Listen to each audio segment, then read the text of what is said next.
This is the Tracksmith Eliot Racer, and it's the second shoe released by the apparel brand. But is this shoe good enough to have appeal beyond the Tracksmith faithful? It's time to lace up the Tracksmith Eliot Racer and take it for a run.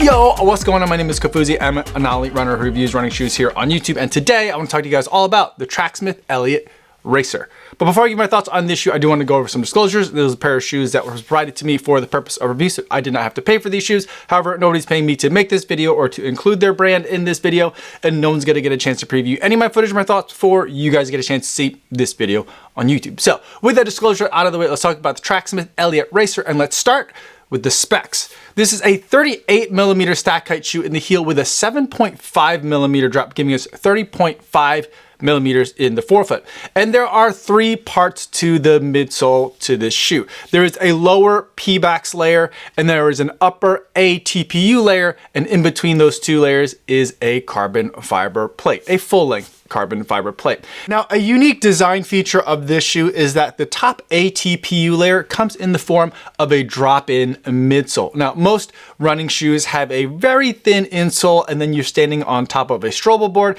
and that separates you from the rest of the midsole foam. With the way that this shoe is designed, this drop-in midsole slides into the shoe, and you're standing directly on midsole foam without anything to get in between that foam and your foot. On the bottom of the shoe, we got a good deal of rubber coverage, and where there is rubber on the shoe, it is very thick. We've got an uninterrupted crash rail on the lateral side, on the outer side of the shoe. Now, on the upper, we've got a really nice micro suede aligning the interior of the heel cup. It feels really nice and ends in this slight Achilles flare. And the rest of the shoe is very light and minimal, very much like you would expect from a racing shoe. The tongue is very thin and gusseted to help keep everything in place. And as far as structure goes, the Tracksmith sash serves as a useful piece of branding, but also as a structural element to help keep the foot in place.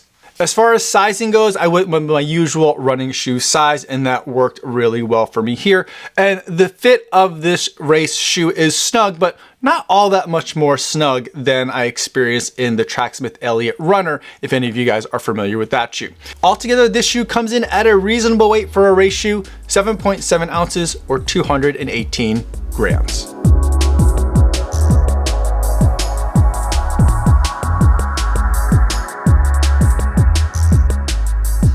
Now that we've talked about what the shoe is like on paper, let's talk about what the shoe is like on the road. With its second shoe, Tracksmith is showing that it has a very strong POV when it comes to the type of run experience it's trying to deliver, whether it's from a daily training perspective or from a race and workout perspective. There's a precision to the fit in both the Eliot Runner and the Eliot Racer that remind me a lot of the way that European brands have really dialed in their experiences. Tracksmith here is providing an American answer to On's Swiss engineering. It's a level of luxury and performance that I think that brands like Cadillac wish that they could deliver to compete with their European rivals of BMW and Audi. And to extend the metaphor, I would say that like with those European brands, the ride that I'm getting here in the Tracksmith Eliot Racer is a bit more firm than I would like. The drop-in midsole that Tracksmith is using here, that ATPU top layer, isn't quite as dynamic of a foam in terms of how much it's compressing and how much it's decompressing with each stride. I am getting a really nice sense of responsiveness, bounciness from it, which is something that I would expect from an ATPU kind of foam. And I think that the very thick layer of rubber on the outsole is kind of muting a lot of the experience that I'm getting underfoot, and I think it's contributing to that level of firmness that I am getting from the shoe. Now, a lot of people are going to look at this shoe and think that it doesn't have a lot of tall stack height to it.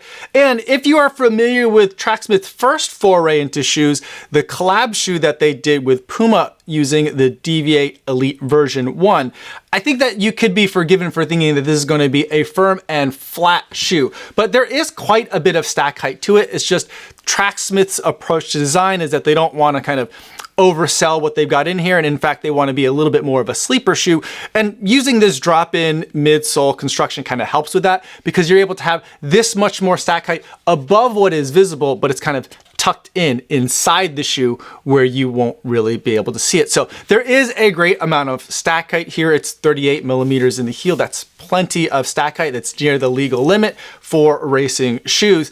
And you definitely feel that it's a tall shoe. It's a taller shoe than that original Tracksmith Puma collab shoe was. And it feels like it's as tall as other shoes that it's competing with in the marketplace. It just doesn't have as squishy of a feel, which is an interesting approach, because in 2025, we're seeing a really wide range in terms of race day shoe experiences. We have shoes like the Endorphin Elite 2, which is one of the squishiest shoes I've ever run in. And on the other end of the spectrum, I think you're going to have shoes that are a little bit more firm and responsive, like Deviate Nitro Elite 3, which uses aliphatic TPU. And you have shoes like the Tracksmith Eliot Racer, which are going to be very responsive, bouncy, but they're not going to be super squishy foams. Now, a lot of the emphasis on this shoe feels to me like it's in the forefoot area of the shoe, with a really large landing pad and a relatively thin arch and heel of the shoe. And for my stride, it feels like it works really well.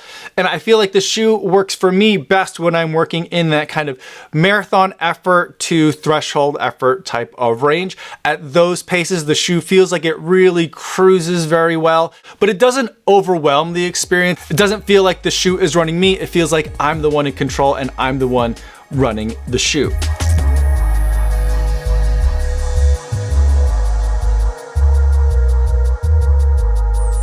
Now, this is normally the part of the video where I zoom out and talk about where a shoe fits within a broader lineup at the brand. But because Tracksmith has two shoes, a daily trainer and a race shoe, that's a pretty easy lineup for anyone to be able to understand. So instead here, what I thought I'd do is I'd go over a brief history of Tracksmith shoes. And to do that, we have to start with this shoe from Speedland. Now, this is a trail shoe that came out in 2021, and it was kind of a no expenses spared kind of design. It's a Dyneema upper, dual BOA lace system, and it had these adjustable lugs, or at least they were one-way adjustable. You could cut off some of the lugs or all of the lugs, or figure out how you wanted to configure the outsole of your shoe in order to be able to optimize it for the races and terrain that you were running in. And the unique thing about this shoe is that it used a drop-in Pebax midsole. It even had a removable carbon fiber plate. You can kind of twist this and then pop the carbon plate off. So if you wanted a carbon experience or not, you could choose that. So the idea with this shoe is that it was very customizable to exactly how you wanted it. And it was intended to be built with a bunch of durability and sustainability efforts in mind. But the reason why I bring this shoe up is because the founders of Speedland originally came from another brand called Under Armour. And then if we fast forward a little bit, not too much, I think the following year is when Tracksmith actually had its first shoe, but it wasn't a pure Tracksmith shoe. It actually came from that collab with Puma. Now, Puma has been doing collabs with apparel brands, even though they do make their own apparel. They do collabs with apparel brands. Right now, they're doing one with Say Sky, and this was a collab that they did with Tracksmith. And I think that in essence, this worked out really well for both Puma and Tracksmith. Maybe not on a financial level. I don't know anything about the numbers in terms of units that they sold, but I felt like this was a really nice crossover. And I felt like this gave us the first insight into what Tracksmith would want to do if they made a shoe. And this shoe was a little bit on the firm side, a little bit of a lower stack height than I would normally prefer as far as race product goes. It was fast, but not something that would be in kind of my top tier of a racing products, but the fit was really nice on the shoe, and I felt like some of the luxury trim was starting to make itself apparent in this racing shoe space. So I thought that this was a really interesting start of Tracksmith's foray into running shoes. And from what I understand, this wasn't the first time Tracksmith had thought about making shoes. Apparently from the beginning, Tracksmith as a brand was something that always was going to eventually find its way into shoes. And it did eventually in a couple years after that with a first shoe that it came out with, the Tracksmith Eliot Runner. Now, the interesting thing about this Tracksmith Eliot Runner is that it definitely built on that signature feel that I'm now getting a very strong sense of from Tracksmith in the terms of the way this shoe felt, the way that the midsole experience it ran, and also notably, it used a drop-in insole design, very much like the Speedland shoe did. And the reason why I keep bringing up Speedland is because Speedland was founded by former Under Armour people, and the designer of the Tracksmith Eliot Runner is also former Under Armour. And so we have this similar idea showing up in a couple of different places. And then fast forward again another couple years and we've got the Tracksmith Eliot Racer, a shoe that has that same signature Tracksmith fit and feel, and it also is using a drop-in midsole design. And so these three shoes provide the roadmap of how Tracksmith shoes kind of got to where they are as far as drop-in midsoles goes. But to tell the full history, we need to bring back that Puma shoe, and then we get a really good sense of the kind of design, fit, and then also the drop-in technology in terms of Tracksmith shoes. But this also gives us a chance to look at drop-in midsoles as a whole. So let's take this Puma shoe back out here, and then we'll talk about another brand that is also using drop-in midsole technology, and that's On. The Cloudboom Strike also uses a drop-in midsole. And I think that what we see here is a good sampling of how drop-in midsoles are used across a variety of different types of running and use cases of running. And I think the interesting thing about the On option is that it is not a removable midsole. So the Eliot Runner, the Speedland, the Eliot Racer, these drop-in midsoles are all removable. And I think that something that a lot of brands that have tried using this type of midsole have all experimented or toyed with, and there's a lot more brands in the trail space that are using these drop-in midsole approaches, is the idea that you could replace them, that you'd be able to buy just this by itself, or maybe you don't want ATPU as the midsole, instead maybe you wanted P-backs and you could kind of switch them out and still have the same silhouette and same upper of shoe to be able to run in.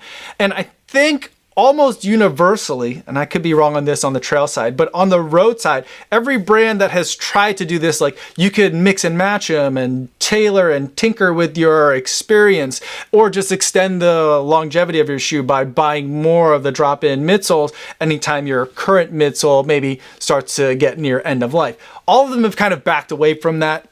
They all are still kind of toying with the idea, but I haven't seen anywhere where you could just buy a bunch of drop-in midsoles. And On has pretty much abandoned that idea or never went there.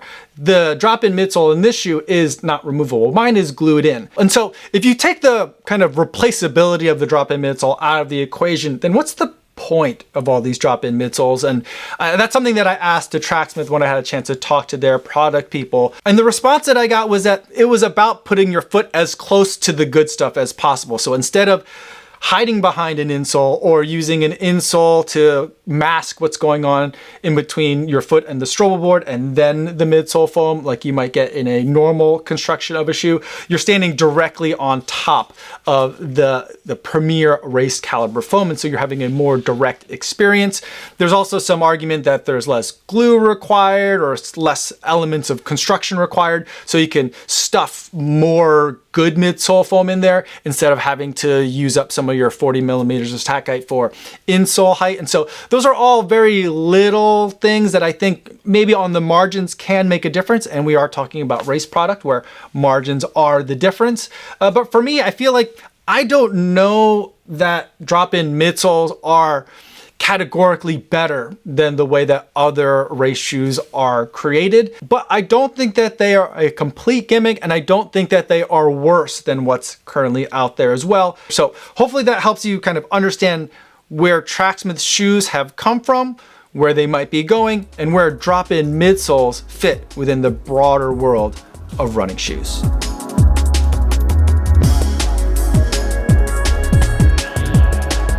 Now let's go over the buying guide, and we'll also discuss some of the alternatives. The Tracksmith Eliot Racer has a really clear vision of what it's trying to be, and I think it's far better than what I would expect from an apparel brand.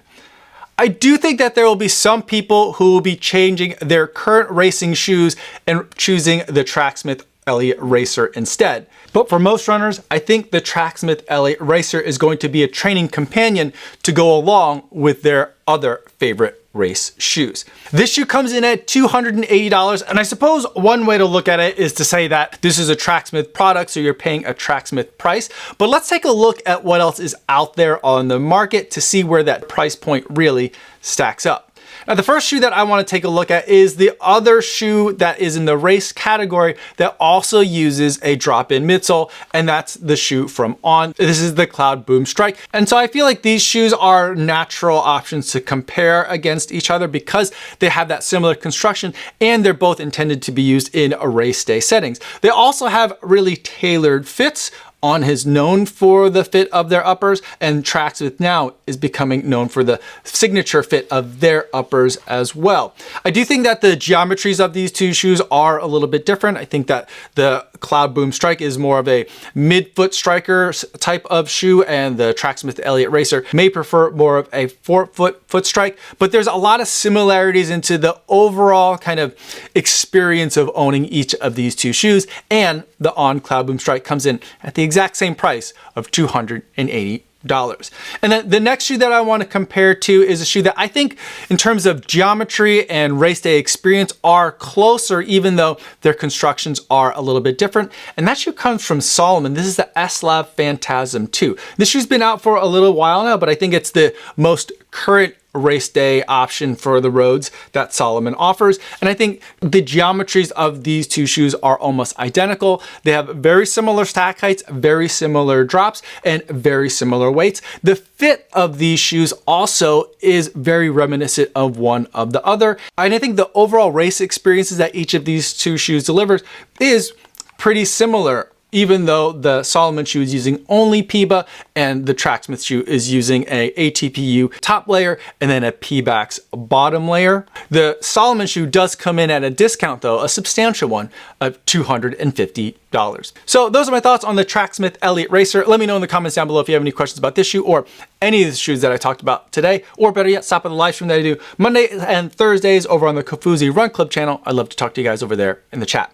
That's all I have for today, everybody. Thanks so much for making it all the way to the end of this video. Hopefully you guys are staying safe out there on your runs, and I will see you in the next one. Yo, what's going on?